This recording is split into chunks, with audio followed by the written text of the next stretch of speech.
নমস্কার বন্ধুরা, আমি সুমি অনেস কিচেনে আপনাদের স্বাগত জানাচ্ছি। তো আজকে আমি আম দিয়ে ফিরনি বানাবো।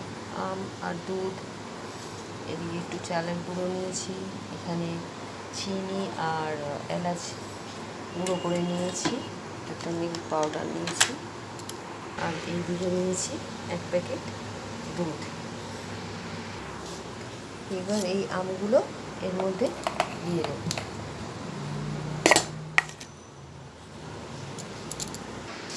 আমগুলো মিক্সি জারে ঢেলে নিয়েছি, এবার এটাকে পেস্ট করে নেব।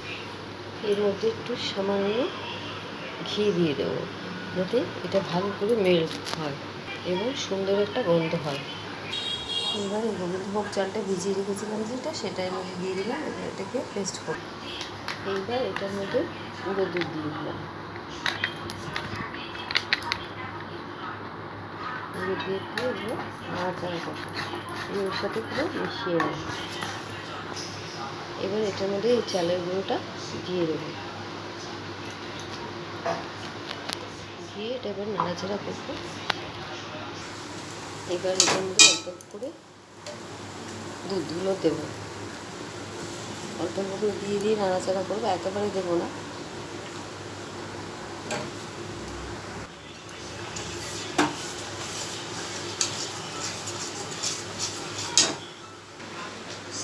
এটা তখন সব দুধটা দিয়ে দিয়েছি, ফুটবে, এটা ফুটলে গায়ের মধ্যে ছিটকে হবে, একটু সাবধানে কাজ করবেন।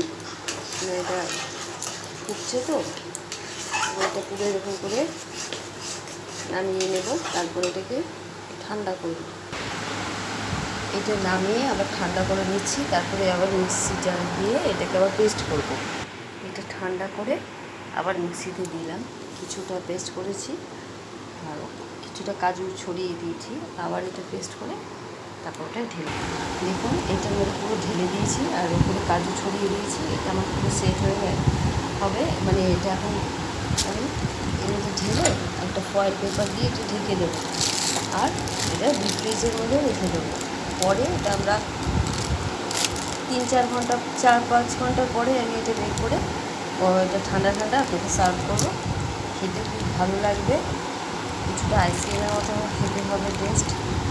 তো আপনারা এটা খেয়ে দেখবেন, বানিয়ে কেমন হয়েছে আমাকে কমেন্ট করবেন, আর লাইক করবেন, আর একটা সাবস্ক্রাইব করে দেবেন, যাতে আমি আরও উৎসাহ পাই এবং আরও নতুন নতুন কিছু ভালো রেসিপি আপনাদের দেখাতে পারি।